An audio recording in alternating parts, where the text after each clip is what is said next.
yi nga xam ne ñi ngi suivre émission bi di am njortu ne gannaaw waxtaan bi ñuy def ñoom dinañ ci gis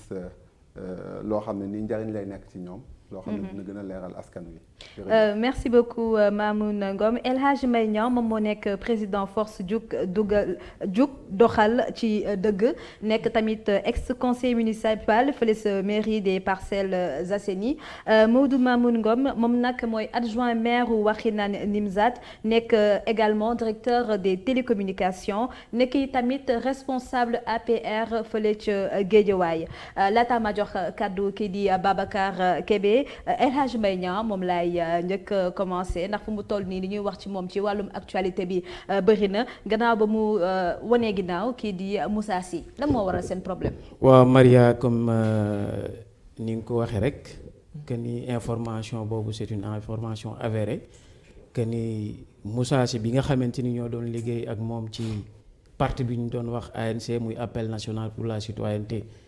woote dëgg ma doon. jiite bi nga xamante ni mooy pàccu ndaw yi moom muy jiite parti bi depuis dimanche passé dañu jël décision pour war leen ginnaaw jël yoonu suñu bopp bi nga xam jàpp nañ ni moo gën ci parcelle moo gën ci réew mi loolu nag boo gisee lu tax ñu def ko bëri na bu ñuy cité tey entre autres mën nañu wax ni dafa jëloon parti bi moom Moussa Sy def ko yëfu boppam maanaam jàpp ni parti bi moom lu ko neex rek moo fa war a am. moom moo war a communiquer moom moo war a def lépp ñun dañu war a topp ci ginnaawam rek di ko suivre bu ko neexee mu jaar de gauche bu ko neexee mu jaar de droite te également décision yi muy jël des fois du ci concerté wu wala même bu concerté wu aussi li nga xamante ni mooy proposition yi ñu koy jox di ci tenir compte day xool li ko neex rek ak li nga xam jàpp nañu mooy intérêt boppam ci loolu la ko doon laal pour jël ay décision ñun nag ñu gis ni bi ñuy jël suñu engagement di def politique defuñu ko pour une personne. dañ ko defoon par des convictions et des principes bi ñu gisee ñu jël parti bi di ko utiliser souvent pour di jàppale Massamba wala Mademba pour ses intérêts crypto personnels ñu gis également que ni décision boo xamante ni tey parti bi war na ci waxtaan avant mu koy jël dañuy toog ba ci yàgg rek gis ko ci télé yi mooy lu mel ni ay communiqué ñu ni bureau politique def na communiqué. te en tant que responsable des jeunes musuñu ñu convier ci réunion bureau politique loolu musul am te à chaque fois dañ doon gis ñuy def seen ay communiqués yoo xamante ni duñ ñu consulter loolu nag ñu jàpp ni parti bi warul dox noonu parce que ñun aussi dañu waroon pàcc bi gën a am solo ci parti politique muy li nga xamante ni mooy jeunes yi te jeunesse bi également dañu war cër bi nga xamante ni moom lañ am ci parti bi ñu jox leen ko dañuy wax naan jeunesse mooy fer de lance mais jeunesse également dafa war a nekk dans les instances de décision di proposer di joxe ay xalaatam te foofu également jàpp naa ni fa lañ toll. beneen bi mu gisee nii aussi ci biir parti bi ñun am na lu ñuy bañ te li muy def d'accorduñ ci ñu kaas ko ci biir parti bi xeex ak ñoom ci biir parti bi mu jël parti bi également di ñu ko xeexee souvent bu ma ñëwee réunion sax bu ma waxee ñu jug dal sama kaw. te yooyu yëpp dañ ko tegoon ci loo xamante ni jàpp nañ ni parti bi dafa war am projet de société boo xamante ni ñun dañ ko war a partager. mais est-ce que tamit bëgg woon jël place am. non du jël place parce que moom mooy président parti bi ñun ñoo ko fal jeunesse bi ñoo jël seen kaddu ñoom sax ñoo ko def par acclamation d'après une résolution bi ñu ko liiree ni ñun def nañu suñu choix ci monsieur le maire Moussa Sy pour mu jiite li nga xamante ni mooy parti boobu man ndaw ñi jël ma tabbu ma pour ma jiite leen. mais ci loolu nag dañoo gis ni moom yooyu yëpp ku nekk cër bañ la jox sax da ko bëgg a nangu mel ni moom benn cër moo am ci parti bi mooy le président pourtant boo dee xool di dégg benn nit ngay dégg ci parti bi muy le président Moussa Sy mooy porte-parole mooy mais ñu ne loolu parti warul doxe noonu ñu nekk ak ñoom ci biir parti bi ñu xeexee pour ñu changer ni parti bi doxee ñu jéem ñu xeex ci biir parti bi ba sonn mënaluñ ñu dara mu transférer combat bi ci mairie bi nga xamante ni moom lañ doon liggéey di ñu xeex ci mairie bi di jël suñuy poste de responsabilité di ñu ci xeex di ci def yoo xamante ni c'était vraiment lu kenn mënul expliquer fi may liggéeyee pour ma am machine bu ma liggéeyee sax c'est tout un problème pour lu ma metti ñi nga xamante ni bokk naa ñoom fa ñuy liggéey mu xool bureau ba ma yoroon mu jël bureau boobu scindé ko en deux jëndal ñi nga xamante ni ay chef de service lañ defar leen ay split yooyu yëpp pour wut lu ma metti mais jàpp naa ne bi mu koy def ñun mu ngi wut lu ñu metti mais booba ñun lu ñu neex lañ koy wutee parce que dañu jàpp ni dañu nekk ci combat boo xamante ni c'est un combat de principe et de conviction. parce que bu ñuy def politique dañu jàpp ni bu ñu gisee loo xamante ni gënul ci parti bi dañ naan déet. ñu def lu nekk nag bi ñu demee ba xam ni ci biir division bi nga xam moom lañu yore woon ñu ciy xeex te c'est pas dans l'intérêt des Parcelles Assainies parce que réew boo ko yoree wala nga yor commune waroo ko yor ci ay humeur juboo nag kii lu en fait ma jox ko ay responsabilité suba ma xuloog moom jël responsabilité yooyu du loolu li ñuy xaar ci ñuy jiite mooy nit bu amee ay compétences bu fekkee mi ngi doxal nga jàppale ko ci loolu mu nekk mu mën ko doxal pour l'intérêt de la communauté mais doo xool sa intérêt bopp doo xool li nga xamante ni jàpp nga ni lu la neex rek la war a wut parce que ñun bu ñuy liggéey on travaille pas pour le beau jeu de quelqu'un dañuy liggéey pour ki nga xam moom lañ fal pour résultat yi nga xamante ni moom la population bi di xaar ci ñoom mu mën ko présenter. voilà may ñaan dagguma la sax ma bàyyi Babacar bu dee amul question parce que man bëgg naa rebondir si yenn points yi nga xamante ne jot nga koo développer. mu wax benn ponk bu am solo mooy àndoon nañu. dem nañu ba benn instant dafa mel ni neexatul seen diggante. mel ni da nga jël sa yoonu bopp dem. dëgg la est-ce que tey bu demee ba Moussa Sy cër bu mu la joxoon joxatul la c'est parce que sa doxalin moo nekkatul wala da nga amatul tolluwaay boo xam ne bu doyo bu matoon ba nga amoon la ba tax mu teg la ci wetam. waaw boo seetee lu tax mu def loolu wax naa ko léegi si à l'entame de mes propos. est-ce que nekkul sa doyo moo wàññeeku. non tey jàpp naa ni ñun suñu dayoo ci parcelle tey la ko yàlla gën a taxawal ci biir parti bi parce que su fekkoon ni suñu dayatul woon noonu ci biir parti bi jàpp naa ni jëlee ñu fa parce que pendant 1 an et demi man ak moom ci biir parti bi ñu ngi xëccoo nit ñi nga xamante ni nekk nañ ci avec de bonne foi également jàppale ñu ci combat boobu ba tax mënuñu woon foofu nga xam tabool ñu fa mu jëlee ñu fa. donc cër bi ñu fa amoon di xëccoog moom tamit. mais waaw parce que loolu aussi su fekkoon ni moom am na dayoo bi nga xamante ni moom lañ koy jox muy le président du parti bu xëccoo waree am ci parti moom war na am cran jël recul woo ki nga xamante ni mooy rakkam la ni ko lii kat ak lii ñu toog waxtaan bu ko defee ñu jéem a trouver à l'amiable problème bi lan la demee mais moom bi mu demee ba xam ni jéem na ma écraser ci biir parti bi munu ko il a voulu transférer le combat administrativement di ñu xeex ci biir wàllu maire bi nga xamante ni moom la ñu nekk ba ñu mujj jël la nga xamante ni moom la ñu dénkoon ñu delloo ko mu jàpp ni ba léegi dañu war a xeex administrativement di def ay kii ñu yóbbu ñu ci état civil bi ñu dem fa di liggéeyal Parcelles Assainies en tant que cadre te jàpp nañ ni ñun suñu wàll ak fa nga xam ne fa lañ waroon gën a mën a servir commune bi du foofu sur le plan stratégique mais jàpp naa ni loolu bi mu koy def c'était pour nous pousser vers la sortie pour dàq ñu ci maire bi mais nag ñun aussi duñ ay dof te am na suñu naataanga yoo xamante ni tey ñooñu fa jiitu woon dal na leen muy sama sœur Juliane Gomis bi nga xam moo doon jiite responsable moo nekkoon responsable jeunesse féminine am bi mu xuloowee ak moom joxoon ko bi mu jubóo ak moom la moo yoroon li ñuy wax division finance et investissement mu xuloog moom yóbbu ko état civil pour pousser ko vers la sortie Juliane aussi tombé ci piège bi malheureusement après mu def ay kii ba ñu dàq ko. est-ce que nekkoo di victimiser wu. non c'est pas une question de victimisation parce que li am rek la ñuy wax les faits suñu jàppee ni aussi li ñuy wax tey dañuy victimiser wu c'est parce que noonu la demee mais tey dañu jàpp ni lii ñu dénk wala ñu dénk kenn bu ñu la dénkee da nga fi nekk pour askan wi mais nekkoo fi pour say humeur pour xool ku la neex ak ku la neexul. xool la ñi nga xamante ni am nañ compétence am expertise bi nga xamante ni moom la. population bi soxla nga tabb leen pour ñu liggéeyal askan bi. voilà dinañ delluwaat léegi si El Hadj Mbaye Niang damay dem si monsieur Ngom Modou Ngom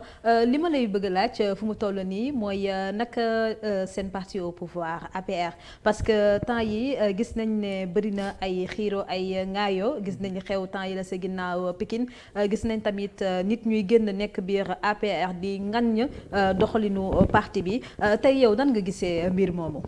jërëjëf Maria dama bëggoon tamit leeral ne dama fi nekk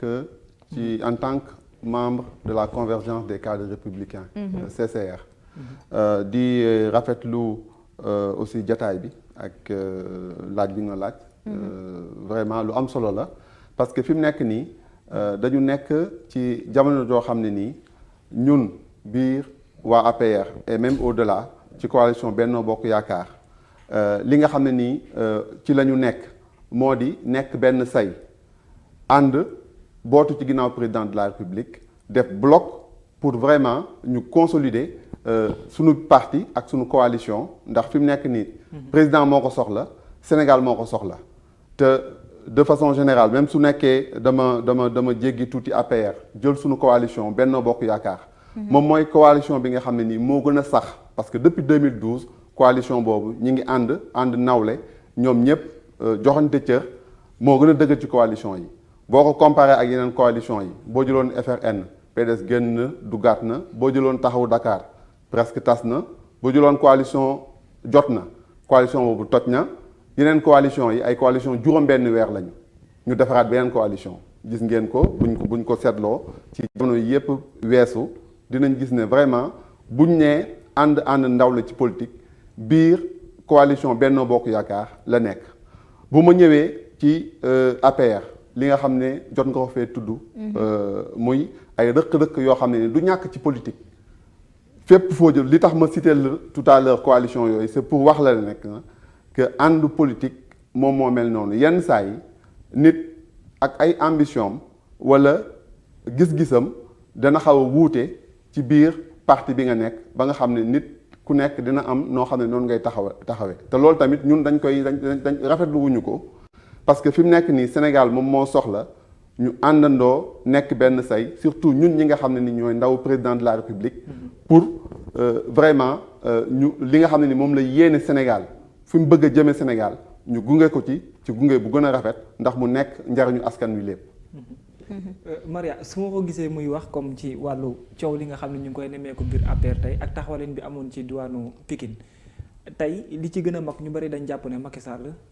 ñi baal ma ci kàddu gi mais dafa dem ba mel ni koo xamante ni dafa xaw a beew parce que ñi mu àndaloon fallu ñëpp daanaka da leen daax tegee côté est-ce que loolu amul lu muy signifier au-delà ci xeex bi amoon Pikine. non dàqu leen teg leen ko c'est-à-dire yow bu nekkee dañ la dénk nga nekk njiit te ngay doxal ni nga ko xalaate jamono bu mënti nekk ni nga xam ne moom nga xalaat ne moom moo gën pour Sénégal ci li ñu la dénk gën ci askan bi noonu ngay doxalee loolu moom moo waral gouvernement ñu war ko mën a changer bu nekkee njiit li xalaat na ne li mu bëgg a def ci jamono jooju nit ñi mu xam ne identifié na leen gis na ne ñii kat ñoom ñoo ko gën a mën defal mu dénk leen bu la dénkee tamit même bu la fa jëlee tamit yow mën nga ñëwaat loolu gis nañ ko gis nañ ñoo xam ne dañ leen dénk am feneen fu ñu leen yóbbu wala ñu dindi leen fi ñu nekkoon ñu indiwaat jox leen lu gën a ëpp dayoo loolu te boo xoolee ñi nga xam ne ñoom ngay tudd yaakaar naa ne ñu ci bari depuis juróom-ñetti at wala juróom-ñeenti at yi nga xam ne président nekk na fi ñu ci bari boobu ba léegi dañ koy gunge te am na ñoo xam ne jot nañu am ay responsabilité génn toog ab dayoo jotaat di benn am yeneen responsabilité loolu président ak ni nga xam ne noonu la bëggee tëggee li mu yéene Sénégal loolu moom moo koy waral loolu nag du ñàkk ndax njiit tamit il faut que nga am courage u sa vision bi nga am ambition bi nga xam ne nii moom nga am par rapport ak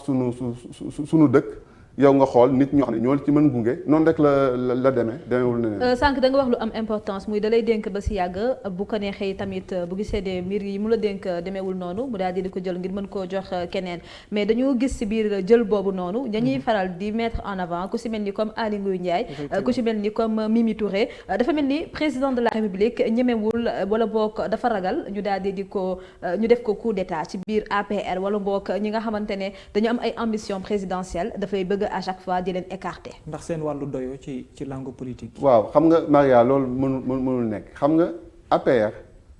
président de la République Macky Sall moom moo am vision am ay sénégalais yoo xam ne nii bëggoon nañu liggéeyal seen réew te niñ ko bëgg a liggéeyee ci président Macky Sall lañ ko gisee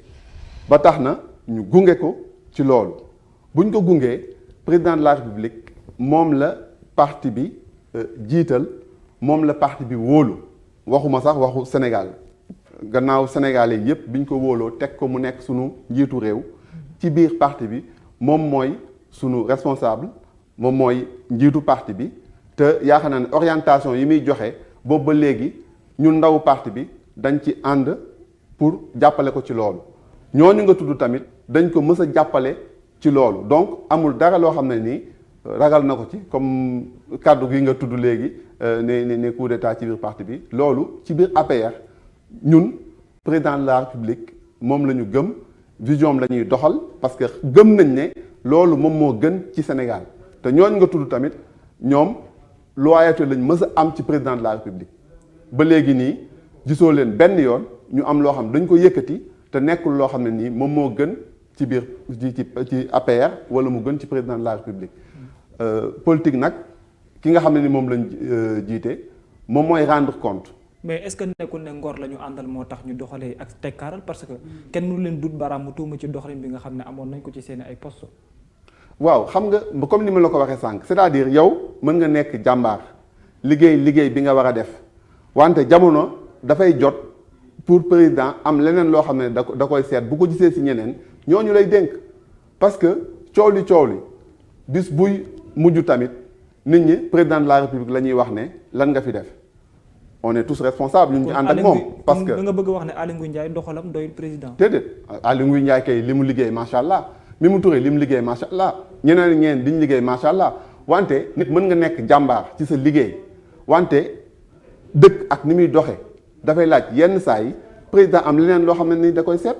yow ñeneen mën nañ ko indi koo xamul sax ñu indi ko dénk ko lii loo xam ne ni da ciy liggéey bu mucc ayib koo xam ne ki nga xalaatoon ne moo ko ëpp expérience ëpp ko ci dayoo sax jotu ko cee def loolu dafay am.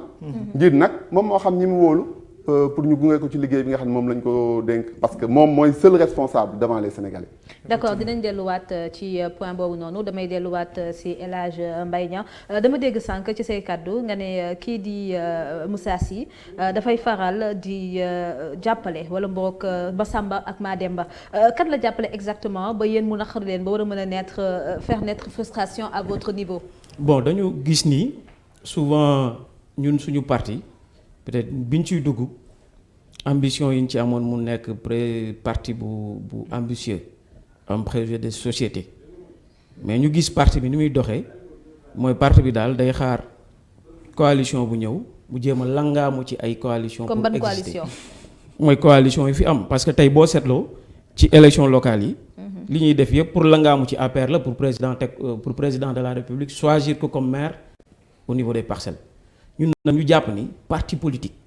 bu ñu koy mettre en place c'est pour que mu am projet de société suba même bu fekk ni président de la République jóge na fi keneen nekk fi bu ñëwee fekk ANC wala parti boobu ñu bokk am lu leer loo xamante ni mën na ko teg sur place pour que demee ñu mën a am candidat mais bu ñu gisee ni parti bi vision bu limité la am te ñun suñuy ambition aussi dépassé loolu aussi ñu gis ni ñu koy doxale parti bi dafa mel ni benn nit rek lañ am ambition pour mu dem ci kanam pour moom mu am ay responsabilités mais li ci des daal mooy dëkk bi intéressé wuñu xamuñu sax fu parti bi jëm parce que dafa am benn anecdote bu ma leen di bëgg nettali en 2017 dañu nekk ci coalition Manko Taxawu Sénégal ñu war a discuter ci par rapport au choix ci ñi nga xamante ni ñoo war a bokk ci coalition ci liste bi nga xamante ni mooy liste législative yi ñu gis bi ñuy waxtaan ñi nekkoon ci salle bi ñu ci bëri ñu ni benn nit moo ñu intéressé pour mu nekk ci liste yi mooy le président Moussa Sy moom loolu ba ko nit di wax sax war na jug corriger na ni ñun parti lañ yore yoruñu benn groupement autour d'une personne boo xamante ni moom rek moo war a dem ci kanam moo war a am ay ambition ñi ci des waruñu am ay ambition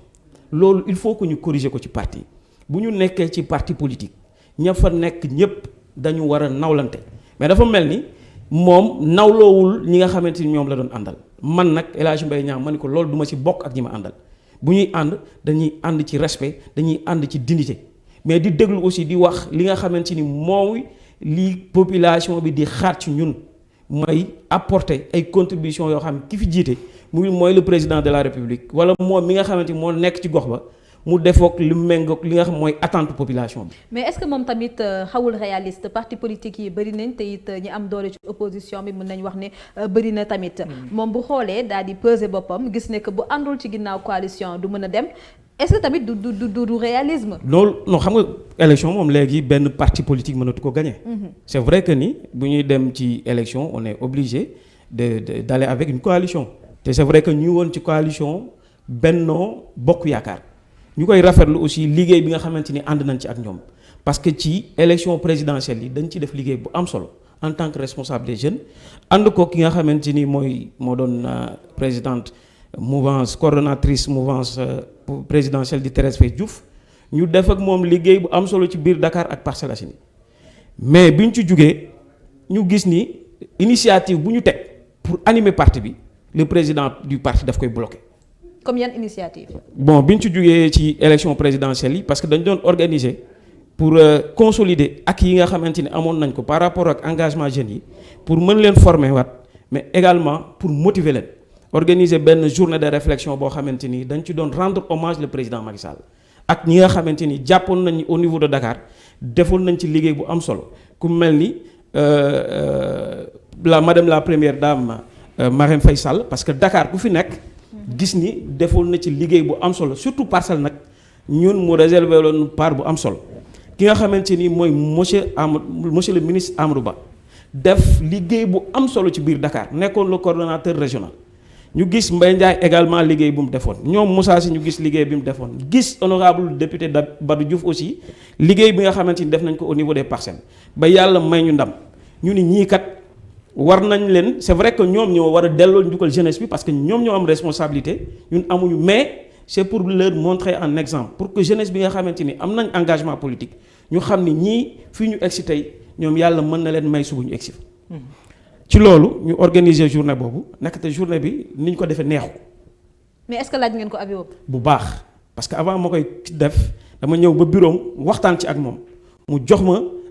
kiyam ba ñu dem ci li nga xamante ni mooy assemblée bi adopté nii war nañoo mën a organiser journée bi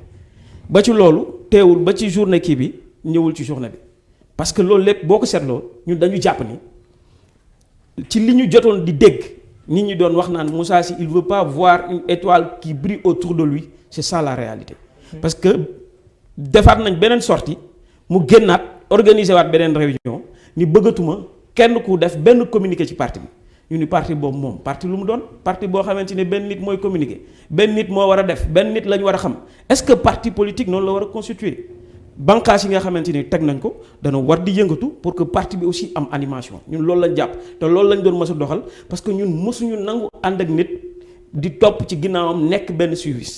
ñun dañuy ñëw apporter un plus par rapport ak li nga xamante ni moom lañ fi fekk te parti bi aussi loolu moo ci dugaloon jàpp ni war nañoo mën apporter te loolu lañ ci nekk te jàpp nañu loolu moo ko doon déranger ci biir parti bi. ŋàññi bi doxalin bi ngeen di am ci wetu Moussa Sy ñu bëri li may for ci wewu bëy comme ni ñu koy waxee. Amadou Ba moo ne seen ginnaaw di leen buux moo tax ngeen di jéem a kàjji Moussa Sy. non ñun Amadou Ba yàlla def na musuñu sax gisee musuñu sax toog. c'est possible nit mën nga di sekk ak moom te doo gisee musuma sax toog ak kuy liggéey ak Amadou Ba maanaam ci ñu ko jigee ñun li ñu gëm mooy bi ñuy def politique def naa ko léegi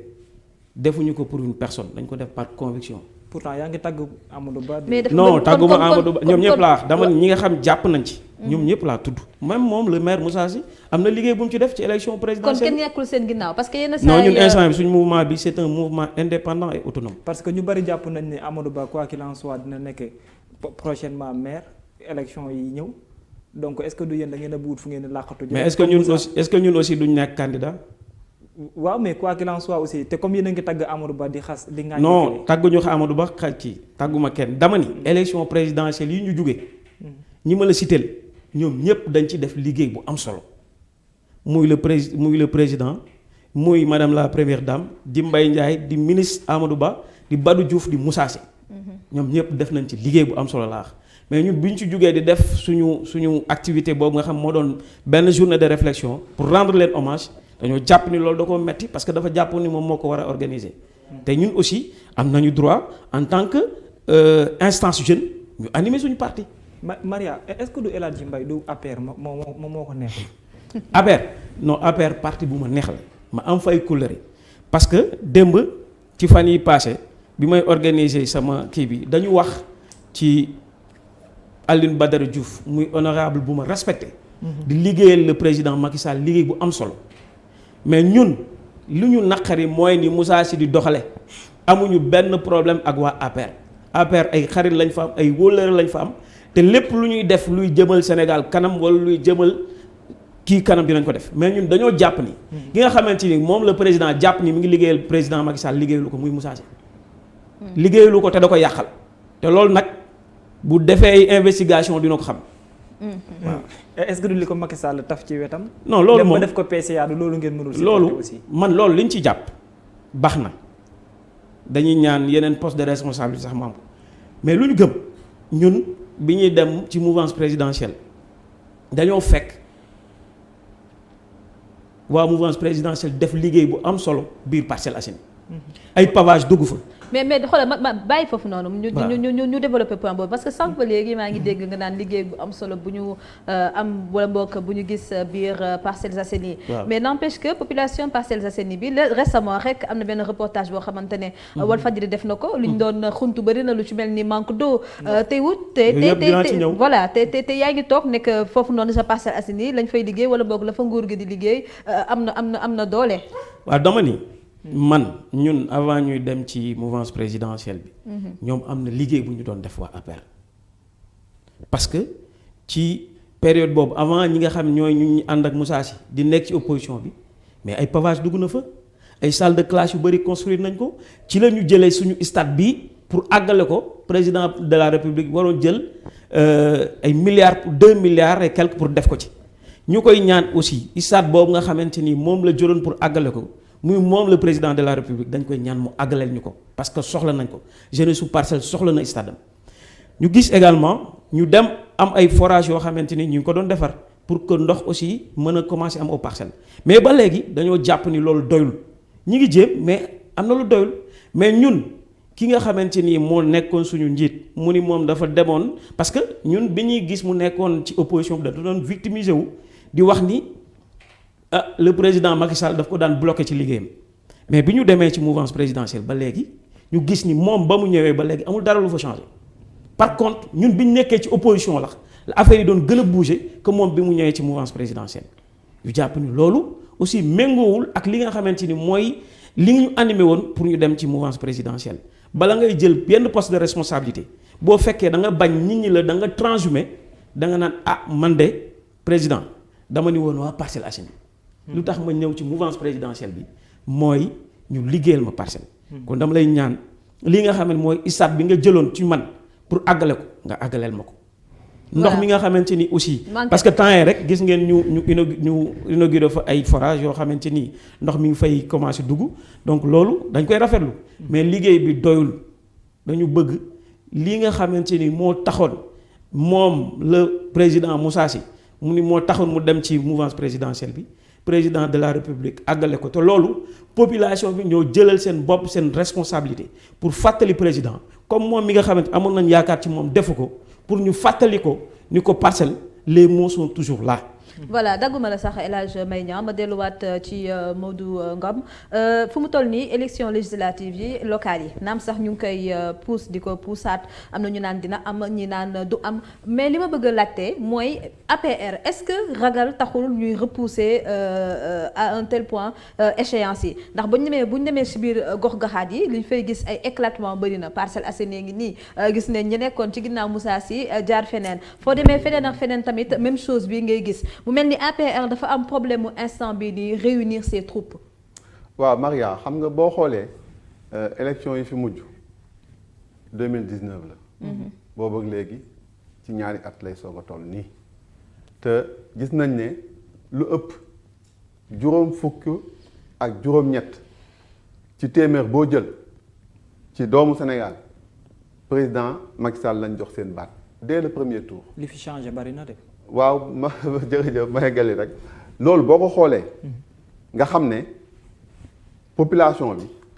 vraiment jubluwoon nañu ci président Macky Sall te bi ñuy dem ci élection yooyu opposition bi ñoom ñu ngi doon fëgg seen dënn pour ñoom président Macky Sall mënu jàll premier tour président Macky Sall dañ ko fiy jële te sénégalais comme ni mu la ko waxee 58% président Macky Sall lañ àndal. fi mu nekk nii bi ñu xam ne ni dañoo dem ci dialogue national bi opposition bi ci boppam ñoom ñoo exiger ñoom ñoo wax ne pour ñu dem ci dialogue bi wala ñu bokk beneen élection il faut que fichier électoral bi ñu mën a def audit bi te tamit ñu saytu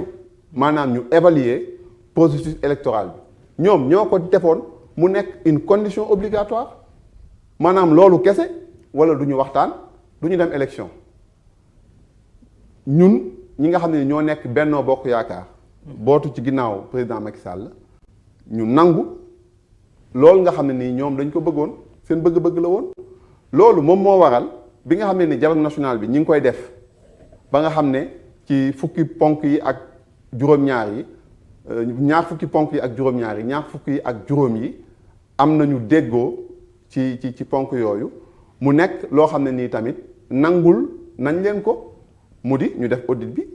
di fichier électoral te loolu moom moo waral te boo ko bëggee def dafa am loo xam ne da koy laaj déjà audit bi ak saytu processus bi foog mu jël 3 ba 4 weer buñ jógee ci loolu pour que ñu nit ñi ñu ubbiwaat fichier électoral bi mën na jëlaat 3 ba 4 weer ak dialogue bi nga xam ne ni commencé nañ ko pour que ñu audit bi bu paree tamit ñoom ñu saytuwaat ko mu war a jël weer ba 2 weer loolu lépp bu ñu ko dajalee dafay nekk loo xam ne ni dafay mat presque fukki weer ak benn te saytu bi mi ngi commencé le 1er avril boo ko nattee loolu kay boo xoolee février 2021 lañ nar a jëm opposition bi ñi ngi bëgg ñu def ko au plus tard décembre 2021 ñi nga xam ne ni dañu ne bu ñu bëggee liggéey boo xam ne ni dootul am coow foog ñu yokk ci 2 weer maanaam dem ba février loolu kay yaakaar naa ne différence bi bariwul liñ des moom mooy war nañu waxtaan jël nañu ne élection yi foog ñu dàqaat ko parce que tey sax la waroon am au plus tard muy le 29 mars dañuy delluwaat assemblée nationale député yi nga xam ne ñoo yor baatu askan wi ñoom dinañ xool li nga xam ne nii moo mën a nekk ñu wax ne lii moo mën a nekk au plus tard date bi foog ñu def élection yi ñi nga xam ne nag ñoo war a liggéey ci audit beeg ci saytu bi ak ñi nekk dialogue national bi ak parti politique yépp ñu tënku ci li nga xam ne ni ñoo ñu toogal askan wi ci assemblée nationale ñoom ñooy décider ci turu askan bi ñun ñëpp ñu tënku ci rek jéem a dem ci loolu nag date bi dañuy expliquer rek li nga xam ne nii moom moo fi nekk ak li nga xam ne war a mën a nekk ci fixer datu élection yooyu assemblée nationale bu ñu ci jógee nag yaakaar naa ne dañ am date boo xam ne nii incha allah duñ ko weesu. Babacar da nga am question. ñoom ci seen biir ruq-ruqaat yi tey est-ce que yéen pare ngeen parce que ñu baree bari ci ñi leen wër fu mu toll nii jàpp nañ ne bu élection amoon suba sax da ngeen di génn. xam nga loolu yàgg nañ ko wax te depuis 2012 élection yi fi am yépp Benno Bokk Yaakaar ñoom ñoo ko gagné. mais gox-goxaat la ñu wax cette fois-ci. non xam nga chaque élection ñu wax ñu ko référendum bi waxoon nañ ñu ko te ñoom dañoo lu nekk dugaloon nañ ko ci te référendum bi oui bi da ko emporté ñu jóge dem ci législative yi gis nga majorité bi nga xam ne ni moom lañ am à l'Assemblée nationale ñu ñëw élection présidentielle ñu delluwaat ni ñu leen doon def chaque élection bu ñu delluwaatoon local tamit majorité des maires ci coalition Benno Bokk Yaakaar lay jóge loolu la ñu gëm ndaxte liggéey nañ ko ak askan wi rëkk-rëkk nag du ñàkk booy doxal boo yor réew wala nga yor gox ay rëkk-rëkk wala ay bëgg-bëgg yoo xam ne nii peut-être nit ki day bëgg mu gën a gaaw wala day bëgg mu nekk jooni te du mën a antu te niñ ko soxlaa nii da ngay def am lu sotti am loo xam ne da nga koy dàqaat mais incha allah bu ñu defoon élection suba yaakaar naa ne Benno Bokk Yaakaar tamit moo leen jiitu lu baree bari. est-ce que nekkoo di tontu El Hadji mu naan seen doxalin ci gox-goxaat yi dafa mel ni bari lu ci manqué. non tontu ma man li ma lay wax nii mooy li nga xam ne nii moom la ñuy dund moo nekk ci terrain bi moom la ñu nekk ak askan wi ak sunu doxalin ci loolu laa lay tontu. te loolu la ñu gëm Modou manifestation yi ba mu fi amee jàll fi yàggul loolu te manifestation yi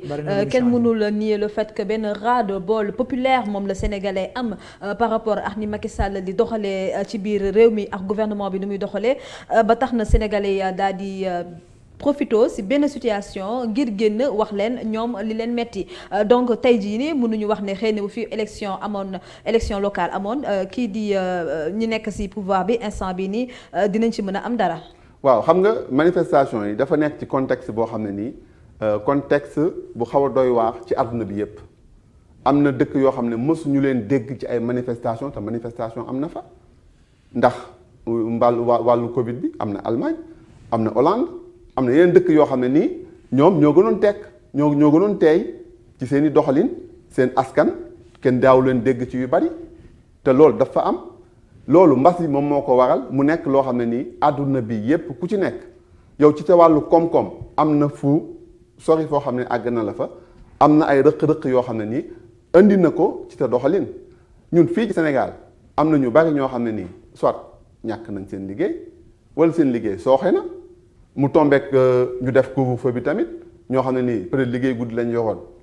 mënatuñ ko woon def mu nekk lu metti ci askan bi loolu ñu koy nangu te boo xoolee président de la République xam na loolu déglu na askan bi xam na seen bëbët ba jël na ay mesures fermes yoo xam ne nii da ko jagleel jeunesse bi ndax loolu lépp ay jàngat la. kon manifestation yi amoon yëpp mbas mi moo ko indi. manifestation yi am li nga xam ne nit ñi ñu génn li tax ñu génn parce que dañu nekkoon ci condition yoo xam ne nii metti na dafa am loo xam ne nii nag moom moo ko déclenché loo xam ne coow bi fi amoon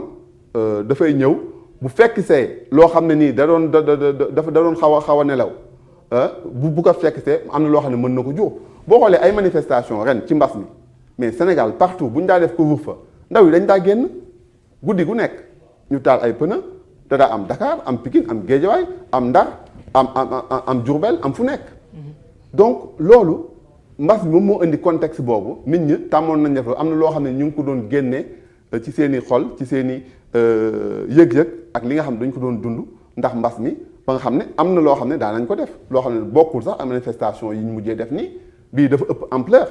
mais ay manifestation ci dëkk bi yëpp da daa am bu ñu daa def couvre-feu. d'accord dafa mel ni coronavirus dafa xaw a am li tubaab bi naan ñi avoir le bon dos waaye dinañ delluwaat ci point boobu noonu dafay delluwaat si El Hadj Mbaye Niang El Hadj Mbaye Niang dafa mel ni comme la nga xamante ne mooy élection locale yi ñuy waajal ndax mine de rien que ce soit décembre que ce soit février ce n'est pas aussi loin et que loolu moo waral ñu bëri commencé wane seen bopp di beddeeku ci parti yi ñu nekk di jóge ci maire bi ndax ñoom ci seen jëmmi bopp dañoo bàyyi ba mbir yi di waaj a jub si ñu doog a wane fan lañ féete exactement est-ce que ce n'est pas ton cas? Bon Maria, je pense que ni demeewul noonu parce que ñun aussi parti bi comme ni ma la koy waxee depuis 1 an et demi président bi peut-être comme amul maturité. président ba tey yaa ngi toog di muñ. 1 an et demi yooyu noonu 1 an et demi lu ne daj naa ci lu nekk amul lu ma ci dajul ci 1 an et demi mais dama gëm ni dafa am lu ñu ma doon faral di jàngal. ni boo bëggee falu boor il faut nga nangoo jànkoonteeg ay difficultés ndax ñi fi jaar ci ay ku mel ni Cheikh Ahmadou Bamba wala ak ñeneen ñu mel ni ñoom amul lu ñu dajul avant ñu egsi fi ñu egsi te aussi mënuñu dugg ci parti am fa benn jafe-jafe rek xëy génn mais dañ koy dund te jàpp ni lii ñu nekk nii war nañ ko mën changer te loolu mooy fa bàyyi woon mais bu ñu demee ba gis ni parti bi amul avenir te ñun aussi ay jeunes lañ am ambition te ka fa nekk jàpp nañ ni temps jeex na. ñu ni aussi ñun nañu jël suñu destinée en main pour que lii nga xamante ni moo nekk suñu kanam ñi ñu war a àndal ñu ànd ak ñoom ci ay principes ak ay convictions et également pour l'intérêt de la communauté. est-ce que Moussa Sy sentirul ni woon ne da ngeen ko bëgg a faagaadal ndax yaa ngi wax ambition yaa ngi wax avenir si koo xamante ne dafa toog ci boppu mairie est-ce que moom tamit amul woon 6e sens gis ne que tôt ou tard da ngeen ni beddeeku dem créer seen parti bopp ngir laaj ci tamit mairie Parcelles Assainies. non loolu moom yaakaar naa ni jàpp naa ni mus ko am ndax ñun lii ñu dal nii nekkuñu ci gan ndax tey ñun ñooy 2e responsable jeune am yu ko bàyyi en 2016. man ki ma remplacé moo nekkoon responsable jeune am ba mu demee ba ànd ak moom xam ni kii amul avenir benn boo xamante ni garanti na ko ñu mu àndal ci la fa jóge dem ànd ak ñeneen. man également bi ma ànd ak moom jàpp ni dana changer parce que booy ànd nit aussi boo gisee ci moom ay défauts da ngay jéem a ñaan yàlla apporter li nga xamante ni mooy sa contribution pour que défauts yooyu mu mën a changer mais dañu gis ni les défauts là persistent. bi ñu demee ba jàpp ni nag ça fait presque ay années lii mun ñu ko jëlee ci moom mais nag ñu jàpp ni lii dañuy tardeel suñu bopp tardeel communauté bi parce que lii amul benn jëmuwaay amul tànku kanam moo tax ñu génn taxawal suñu bopp ànd ak ñi nga xamante ni gëm nañ li ñuy def gëm nañ ay principe gëm nañ discipline mais gëm nañ parcelle gëm nañ réew mi loolu moo tax ñu teg mouvement bi nga xamante ni moom la ñu tuddee force jóg doxal ci dëgg te lépp lu ñuy def ci dëgg lañ ko bëgg a teg. incha allah kan ngeen fas yéene àndal majorité présidentielle bi parce que sànq wax nga ko benn coalition benn parti politique mënul dem te it àndu tax coalition dañu toll si jamono joo xamante ne coalition moo mën a pousse ban coalition ngeen di àndal. bon loolu nag bu jotee moom incha allahu rabbi élection locale yi dinañ ci bokk élection législative yi di ñëw dinañ ci bokk mais liñ ciy bokkee moom yaakaar naa ne instance bi ñoo koy décider. loolu nag comme mouvement bu bees la man mënaguma ci wax. mais incha allahu rabbi comme dama ko bokkoon ak ay nit te am loo xamante ni moom laa doon xeex ci benn parti ba jóge fa jàpp naa ni man aussi bala may jël décision di wax ni kii la ñuy àndal loolu ma bàyyi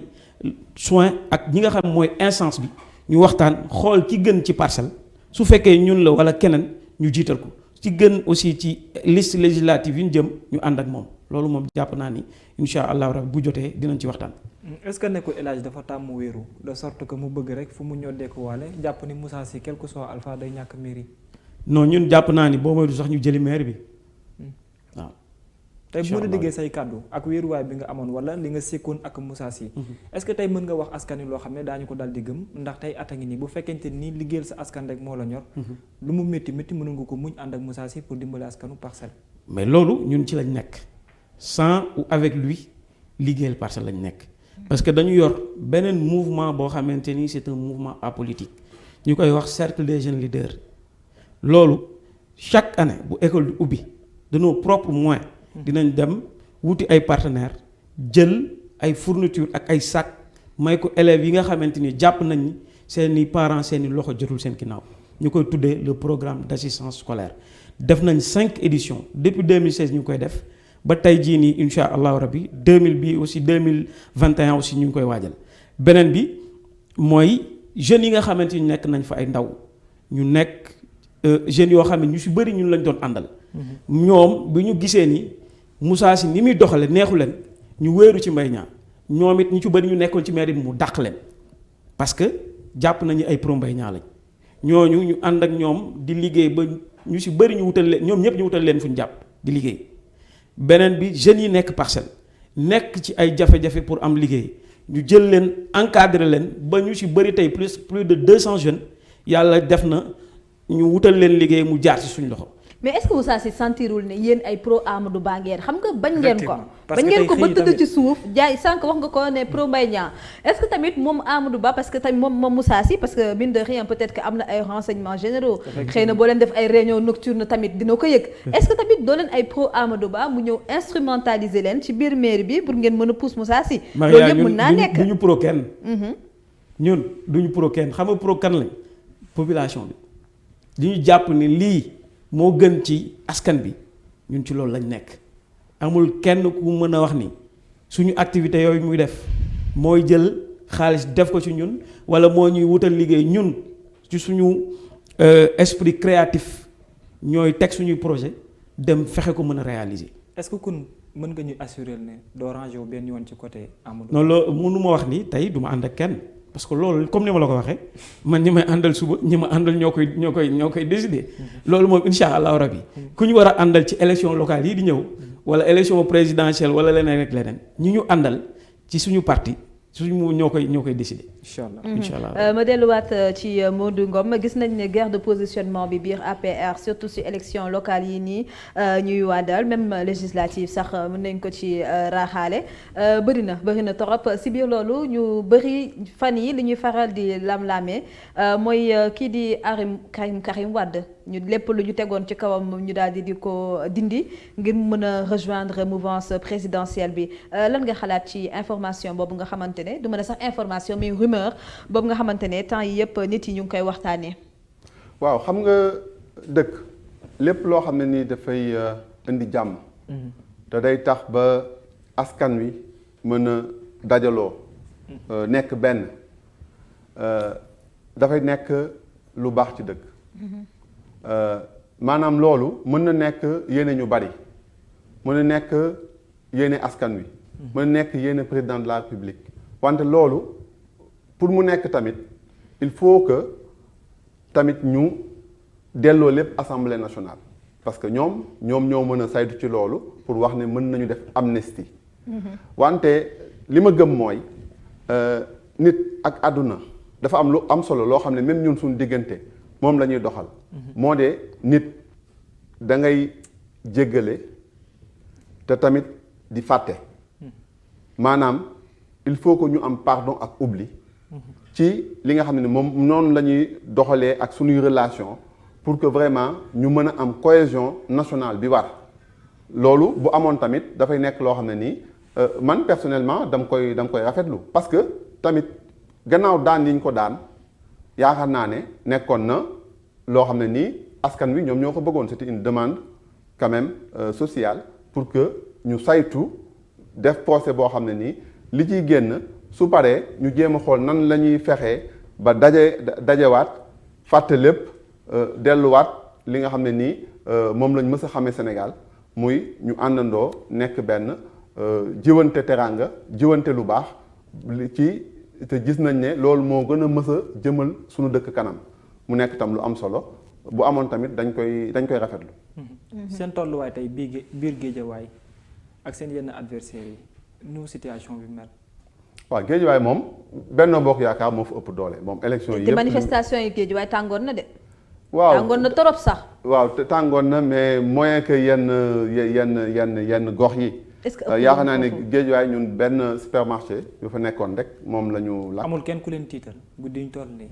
fi biir Géejawaay amul kenn ku ñu tiital ñi fa nekk ñëpp ñu leen di dégg. ñoom seen bopp xam nañu ñun ñu leen ëpp doole. gis nañu Ahmed Aïdara ak xëccoo bi nekk seen diggante tey seen relation lan la yéen ñaar. en fait moom dafa am yéeneem dafay politique yéene politique la am fekk nañ ci langue politique bi ñun ñoo téye moom mooy wut càkk bi ñun ñoo ko yor moom nag moom mooy wut ak ay coowam mbir mi jëf la bis bu jëf jotee. askan wi danañu wane fi ñu féete waaye ante yaakaar naa ne. bon kenn du naatable quand même suñu doole ak dooleem soo ma tuddaloon gàkku sax ma am loo xam ne nii mën naa ko ci wax réellement parce que quand même am na loo xam ne nii peut-être gàkku posé na ko. am na jaar Ahmed Aïdara est-ce que nekkoo di ko minimiser. minimiser wu ma ko non dama bëgg a wax ne c'est-à-dire man bi nga yëkkati question bi dama doon xalaat gàkku sama xel ci gàkku la demoon. ça veut dire que da nga koy minimiser. minimiser wu ma ko mais en fait moom mooy réalité bi quand même. donc moom mosul dem élection non defal ndànk mosul dem élection gàkku demoon na élection gàkku jiite woon na ay coalition gàkku jiite na coalition jiitu ak Géejawaay ñun Benno Bokk Yaakaar APR bi mu ñëwee doole bi mu amoon Géejawaay APR moom moo ko wàññi te APR moo yor doole bi fi mu nekk nii Géejawaay mbir mi noonu la demee mais à part APR moom moo dem élection yi passé depuis même législative yi wala même référendum bi moom moo jiite woon coalition bi ak Géejawaay donc moom mooy suñu adversaire direct. moom lañ demal élection. kon moo leen tiital guddi ñu toll nii gaale gàkku. non tiitaluñu dama la bëgg expliquer que Géejawaay. comprendre naa Géejawaay APR moo fa nekk ak grand parti bu ñu tuddee Géejawaay. APR moo fa nekk ak grand parti ñeneen ñëpp demaguñu élection. ay sous-parti ak PDS mais PDS bokkuñu woon ci élection yi passé ñoom ñoo fa nekk man dama la wax réalité Géejawaay. après nag nit mën nga am sa ambition boo demee tamit yàlla mën na la may. li nga xam ne ni moom mooy sa wërsëg yow mii bu la neexoon nga ñëw samp sa ndënd ne da ngay wut après askan bi ñoom ñooy joxe mais tant que demoo mënuma xam looy peser man dama lay gis nga yëngu rek mbir mi noonu la demee. mais Guédiawaye bëri na population yi li ñuy faral di kaas naan gisuñu seen bopp ci liggéey bi nga xamante ne mairie ba mu ngi ko fay liggéey est-ce que loolu du leen fragiliser ci élection yi ñu jëm. non fi mu nekk nii Guédiawaye ku xam Guédiawaye dana la mën na la wax ne juróom-benn at yi weesu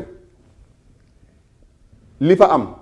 li nga xam ne nii maire yi fa nekk liggéey nañ fa ko fa mësu fa am. comme lan exactement. mais bari na en fait réalisation réalisation yi nga xam ne nii def nañ ko c'est-à-dire jox ñu exemple au niveau de l'éducation su ma ko jëlee maire yi yëpp muy maire yi ville muy su ma jëlee suma maire yi wax naan Nimzaat am na lu bari lu ñu def ci éducation moom mooy ay tabax yoo xam ne tabax nañ ko ay classes yu bees yoo xam ne ñoom ñoo ko tabaxal seen bopp jógewul ci état soit ñoom la wala ñu wuti ay partenaires mairie de ville dafa def ay fascicules aussi yoo xam ne nii da koo distribuer ci écoles yi nekk Guédiawaye notamment au niveau des collèges et lycées fascicules yoo xam ne même yeneen dëkk ci Sénégal yeneen gox dañ leen ciy may mu nekk loo xam ne nii enseignants yi nekk Guédiawaye ñoom ñoo ko def xale yi di ci saytu comme ni mu la ko wax am na ay classes yu ñu tabax am na ay postes de santé yoo xam ne dañ ko tabax ñun suñu commune dañu tabax poste de santé bu bees tàq boo xam ne nii pare na bu amoon ñu toj ko tabaxaat lépp am nañu beneen poste de santé boo xam ne tabax nañ ko ba pare à presque 95% fi mu nekk nii am na beneen boo xam ne nii dañ koy defaraat entièrement ba pare yokk ko def ko entretien def fa ay maternité loolu ñun suñu réalisation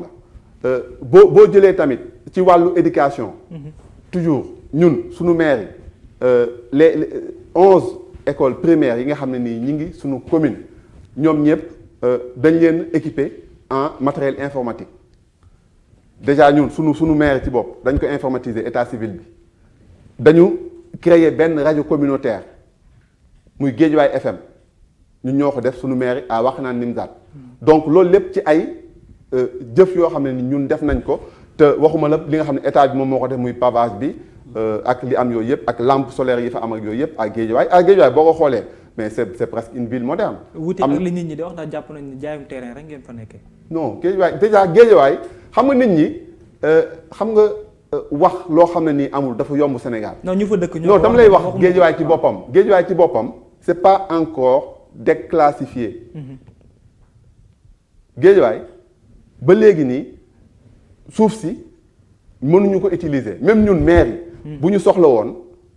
benn muy maire yépp yu nekk Guédiawaye. bu ñu soxla woon ab benn parcelle bu ndaw. pour ne dañ fay tabax benn maison de la femme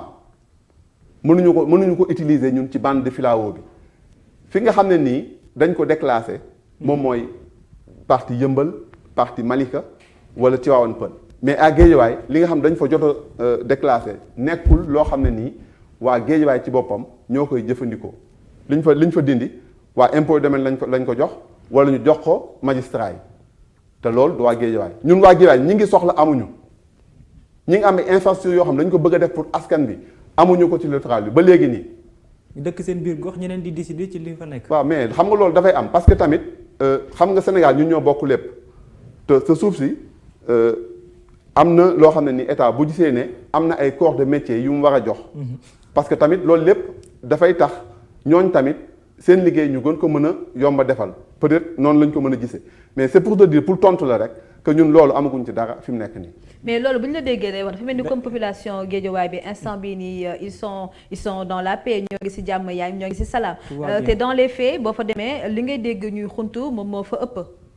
li ñuy xuntu Guédiawaye. mais gis nañ manifestation yi ñu tëj tribunal bi génn ci mbedd yi élèves yi ci jëm boppam dañoo nekkoon ci mbedd bi pour wan ne que ñoom dañoo mer ak yeneen yoo xamante ne peut-être que jalul ñuy revenir sur le passé te bu ñu comparer loolu ak discours bi nga tenir tey jii nii da nga naan mais population yi dans ce cas lan moo leen war a metti. te Maria foofu kese la ñu gis lu ci ëpp ay xale yoo xamante nii dem nañu bay génn ci biir classe yi am seen moyenne d'âge tollu ci 13 ans ñuy toj di yàq. non loolu je pense dëkk yu bari parce que stratégie bi nga xam ne. mais bokk na ci seen gox yooyu fa la. oui effectivement c'est dama la bëgg a wax ne stratégie bi nga xam ne ñi doon yàq ci lañ ko jublu woon ci fan yu njëkk yi ñoon rek bu ñu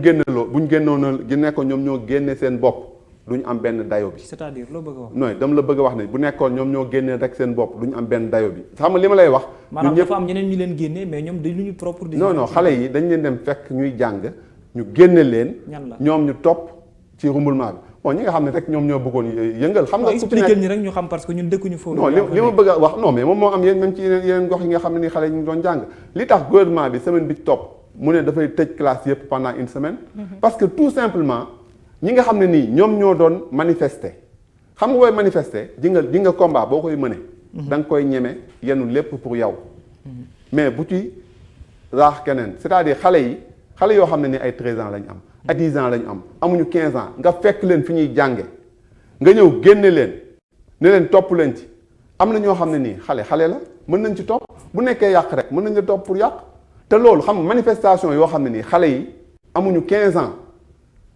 xam nga ñooñu ñu ci bari ils sont pas responsables de li ñuy def ils sont pas responsables de ci li ñuy def. donc te ñoom ñi nga xam ne ñoom ñoo dem génne leen am na lu ñu ci jublu woon. donc xale yooyu mënuñu leen dugal ci manifestation yi mënuñu leen ci dugal parce que ñoom amul dara loo xam ne nii. par rapport ñi nga xam ne nii moom loolu moo leen yëkkati woon ñoom am na loo xam ne concerné leen ci directement parce que ñoom waxuñu ay waxu liggéey dëkk bu méttee tamit xañ na seeni waajur ñoo ko yëg mais ñoom du ñoom ci ñoom directement ñu am conscience ne fi mu nekk nii war nañu def lii pour lii faju dañ leen cee dugal. bon loolu nag yaakaar naa ne ñun ñëpp mën nañ ko ñaawlu parce que man muy yow tamit ñaanuñu yàlla sunu doom ñu yóbbu ko pour mu jàngi am beneen doxandeem boo xam ne day ñëw génn ko pour dugal ci loo xam ne nii man santuma ko donc loolu tamit foog ñu ñaawlu ko. voilà émission bi jeex na presque parce que 19h passé na damay bàyyi kii di El Hadj Mbaye Niang mu wax kàddoom gu mujj comme moom nee na kenn kiiwu ko. kenn ñembu ko te it fas yéenewul xamagul jamono ji ni kan lay jàppale ci élection locale yi dinañ jàpp kàddoom ci lu mu wax te di wax tamit Moussa Sy ñu ngi koy invité suñu plateau. il est le bienvenu pour que ñun tamit ñu mën a am sa version des faits donc dama lay bàyyi nga tàggatoo. bon Maria peut-être nga may ma wax un peu ci par rapport ak manifestation yi fi jotoon am ñun suñu maire yi dégg ngeen ni lakk nañ ko maire yi Parcelles Assainies loolu aussi ñuy ñaawlu fee yi mais cela prouve que ni jeunesse bi moo doyal ci Moussa Sy ça c'est les faits parce que tey jeunesse su Parcelles Assainies il se retrouve pas sur la gestion du maire parce que ñun ñi nga xamante nii ñoo yoroon sax wàcc boobu avant muy génne foofu jeunesse bi yàlla defoon na ñu leen doon jàppale ci yu bëri tey bu ma demee ba man mi nga xam yoruma benn responsabilité di leen taxaw ak politique yi nga xamante ne doon nañ ko proposer pour jeunesse bi également mën a gis seen bopp ci mairie bi tey mairie Parcelles bee jàpp naa ni yeneen maire yi nañ leen doon protéger population bi dinañ génn protéger seen mairie mais c'est parce que population bi moo démissionné ci mairie bi nga xamante ni mooy mairie Parcelles Assainies loolu nag c'est une alerte la boo xamante ni moom war na ci jël ay enseignements ñi muy àndal aussi war nañ ci jël ay enseignements xam ni moom Parcelles Assainies na xool keneen koo xam ne jàpp nañ ni mën na ko yóbbu ci destinée boo xamante ni moom la population bi di xaar ci parcelle ñu jox ko mais moom def na 14 ans jàpp nañ ni li mu mën def na ko góorgóorlu na mais nag na may keneen mu jël aussi pour mën a wane li nga xamante ni mooy li mu am ak ñi mu àndal. parce que gestion bi ñu xam moom lañ gis ci moom gestion verte en fait mu ñu wax ni sax c'est un site de management vertical mais dañu jàpp ni gestion la boo xamante ni ci kenn nit la yam te parcelle li fa nekk ci ay potentialité li fa nekk ci ressources humaines bu ñu ko exploité woon parcelle dépassé na fii. donc ñu ngi nag gërëm internetu Seneweb yépp di gërëm Maria di les remercier vraiment di remercier Babacar. Vraiment émission bi am na solo ñu ngi koy suivre ci internet bi di leen encourager di remercier waa Parcelles yépp ci confiance bi nga xamante ni moom ñu renouveler parce que yàgg lañ ñu jàppale yàgg lañ ñu taxawu ba tey ñu taxawal mouvement bi ñoom ñëpp ñëw wuy suñu ñu ngi leen di sant di leen gërëm di gërëm ñi ma àndal grand Ibrahima ak Babacar également di leen wax ni à très bientôt. merci beaucoup à très bientôt Modou ñu bàyyi la nga daal di tàggatoo. jërëjëf Maria. amoon naa vraiment mbégte ci dalal bi ngeen ma dalal seen émission bi yow ak Babacar ànd ci ak El Hadj Niang di wax ne rek réew mi sunu réew la ñun ñëpp. gox yi ñu jógee tamit sunuy gox la ñun ñëpp. lépp lu fi baax. ñun la baaxal ak suñuy njaboot ba tax na dafa laaj lépp loo xam ne dañ koy def ñu xool ndax moom moo gën ci suñuy askan lépp lu ñuy def ñu xool ndax am na njariñ pour suñu ëllëg loolu dafa nekk lu am solo parce que li nga xam ne nii moom moo ñu boole moom moo ëpp solo li nga xam ne nii am na ay ñàkk déggoo bi nga xam ne mën na am suñu diggante ba tax na rek damay ñaan ñëpp ñu delluwaat ak dal ak ànd ak seen xel ngir ñu àndandoo tabaxandoo sunu réew yàlla ki mu namm jox moom lay jox nit mënoo xëccu wala nga bif mbir ba mu ñëw ci yow bu ko yàlla tuddul te li ñu boole vraiment nañu àndandoo tabaxandoo ko parce que Sénégal fi mu nekk nii am nañu ay fondation yu solide wante nag bu ñu sàgganee tuuti yaakaar naa ne dana yëngu te li gën mooy ñu àndandoo rek liggéeyandoo ko mu jëm kanam vraiment di remercier tamit internautes ñi nga xam ne ñëpp ñu ngi ñuy seetaan di sargal tamit waa Géejawaay mi nga xam ne nii foofu laa jóge di remercier sama camarade yëpp ñi nga xam ne ñu ngi convergence des cadres républicains ak suma naataandoo APR ak Benno Bokk Yaakaar yëpp di gërëm waa Sénégal jërëjëf. merci beaucoup Modou Ngom merci beaucoup yi tamit El Hadj Ibrahima Niang di leen remercier ci li ngeen d'accord répondre tey suñu invitation Babacar ba bàyyi la nga tàggatoo laataa ma kaa fàtte. voilà Maria mu mel ni donc plaisir la woon comme ni mu ko waxee mu di El Hadj ak ki nga xam ne moo di Modou pour dalal leen seen émission Ultimatum. xam naa ne am maanaam peut-être prochainement incha allah dinañ jàkkaarloo waat di fas yéene tamit jàkkaarloo waat ak ñi nga xam ne ñoo di mbokk internet di Seneweb ni ki àllarba incha allah di leen jaajëfal di leen jox dig daje ci waxtu. merci beaucoup Babacar Kébé monsieur le maire Moussa Sy xam naa ne seetaan nga émission bi kon nag ñu ngi lay woo ci suñu émission peut-être prochain numéro wala semaine prochaine nu mu la neexee rek waaye di la xamal ne que bëgg nañ am version des faits bëgg nañ tamit am la comme invité fii nii suñu émission Ultimatum di remercier suñu invité yi encore une fois di remercier techniciens yi nga xamante ne ñoom lañ àndaloon ak internautes yi nga xamante ne saa su nekk dañuy teewlu Ultimatum à la même heure toujours sur Seneweb TV di leen jox dig daje mercredi prochain inchallah ak beneen numéro merci de nous avoir suivis sur Seneweb TV.